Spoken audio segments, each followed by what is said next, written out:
Hello, good afternoon, students. I hope that you're busy at home doing all the work that you're supposed to be doing for all of your classes. Yesterday I began reading Turning Pages, My Life Story by Sonia Sotomayor, illustrated by Lulu Delacre. As I was reading, I was also taking notes because she's the woman I decided to write about for my women's history project for social studies.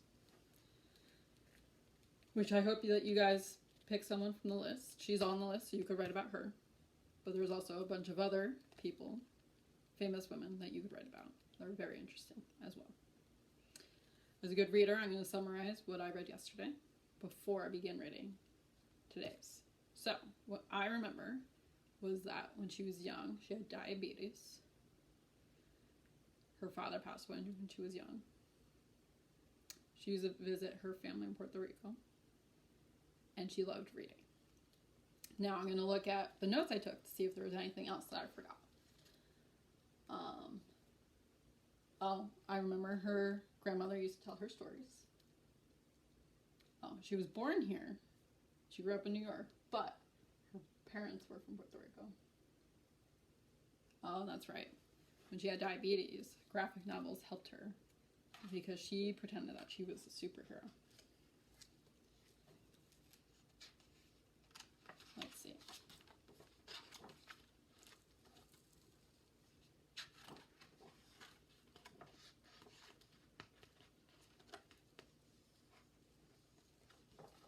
So I think we stopped here yesterday, where she was able to feel better about her situation by traveling to different worlds and books. Leaving home, though, was the furthest thing from my mind the day a delivery man rang our apartment doorbell, hauling 2 huge heavy boxes. "What's inside?" my brother Juan and I asked, and Mommy, my mother, told us to look. Wait a minute. I just found out she had a brother. I had no idea she had a brother. So I'm going to add that to her early life because that's an important information. And while I do that, look at the picture. What do you think is in the boxes?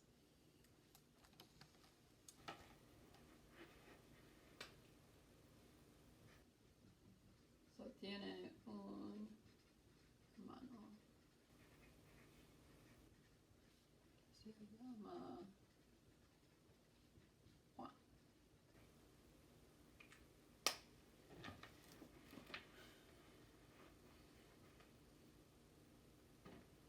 Let's see what's in the boxes. Tearing over the packaging tape, we discovered an entire encyclopedia. There were 24 massive books, each unveiling secrets about the world, from the tiniest atoms to the tallest mountains, from the hottest deserts to the frozen tundra. Mommy had created a library in her very own home. Every time I opened a volume, I learned new words and ideas. There were miracles of life taking place in our bodies and outside in the world around us, and I started to think more about my place in it. I felt like a deep-sea diver exploring mysterious depths. Books were my snorkel and flippers, helping me get there. So, she got these big books called encyclopedias. We don't really use them anymore, but encyclopedias were kind of like the Google back in the day. If you wanted to find information about something, you would open the books and go inside and find information. That's how you would answer your questions. You wouldn't say, "Hey Google, what is the tallest mountain?" You would go into the encyclopedia and you would find out what the tallest mountain was. And each encyclopedia was in alphabetical, so each encyclopedia had information. We can talk more about it later if you want to learn more about encyclopedias.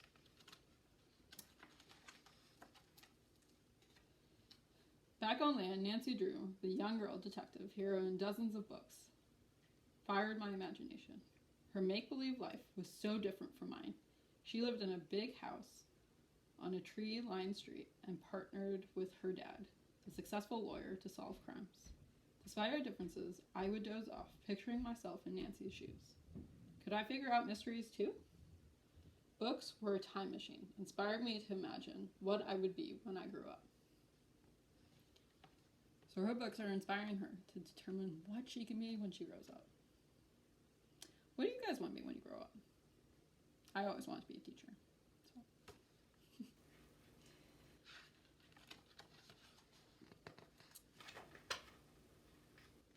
When we moved to a bigger apartment in the Bronx, our new home wasn't anything like Nancy Drew's, but Juan and I did finally get our own small rooms.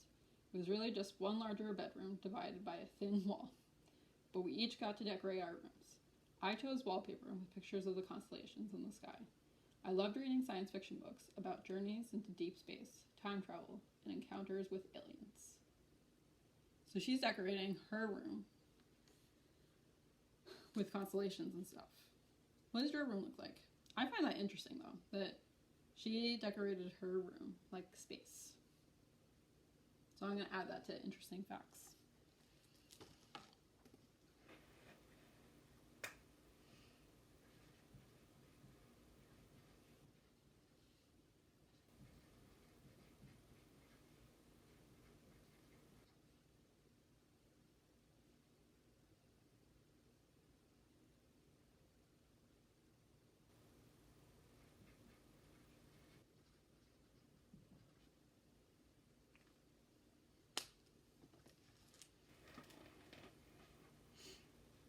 Even more amazing, real-life astronauts had just landed on the moon.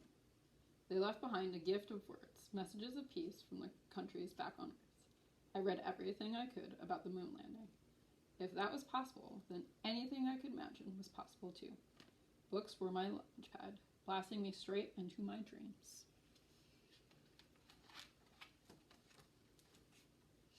As I got older and I read more, my future slowly started to take shape. Like a ball of clay that you carefully sculpt into a figure with your fingers. In high school, my teacher assigned my class a book about boys on a deserted island who went wild because there were no rules. The boys hurt each other in the chaos of a land without laws. This book opened my eyes. I saw why we needed laws and the rules to feel safe, so that people have the freedom to grow and flourish. I did not yet know what I would end up working in. I did not know that I would end up working in law, as a lawyer, and later as a judge, but I was learning why laws mattered. Books were lenses bringing into focus truths about the world around me. So, here we find out what her job is going to be. She's going to be a lawyer, and then a judge. And I already know that she's famous for being judge on the Supreme Court of the United States. So, I'm going to add that information to our notes.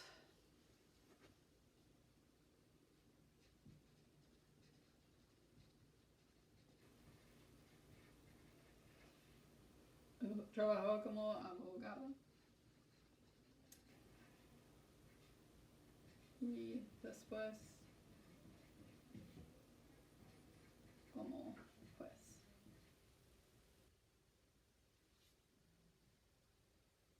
Y ella es más conocida por trabajar como justicia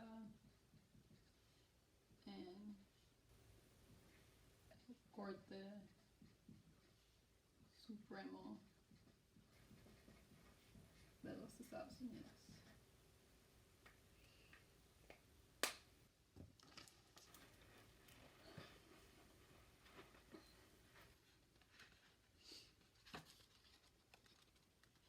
We're almost halfway through. We're running out of time though for today, so let's see. The Bible, a special book, was studied at my Catholic high school, taught me lessons about how to treat my neighbors. In one story, Jesus was approached by a crowd ready to punish a woman who had done wrong. Instead, Jesus challenged them, saying, "He that is without sin among you, let him first cast a stone at her." His calm, powerful words made people think. Slowly and silently, the people let her be and went home. I learned that we shouldn't be so quick to judge people who do the wrong things. Sometimes we make mistakes that can hurt someone else, but that doesn't make us bad people. It might just mean that we have to say we're sorry, put things right, and try harder. Books were teachers, helping me sort out right from wrong.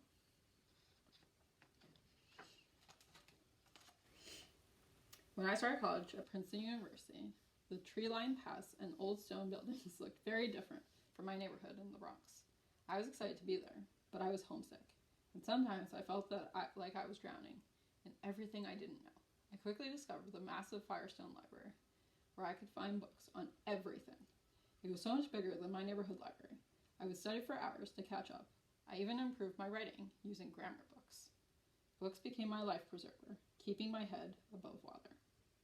So, here we learn that she went to Princeton University, and that's what helped her get her job. So I'm going to add that to the job portion of our notes. I think I'm going to stop here today. We're going to continue learning about Sonia Sotomayor tomorrow, I think. I hope.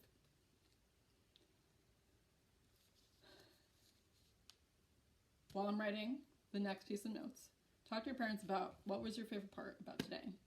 And because books are helping her make it through life, talk to your parents about what are your favorite books and how you think that they've been helping you get to where you are right now.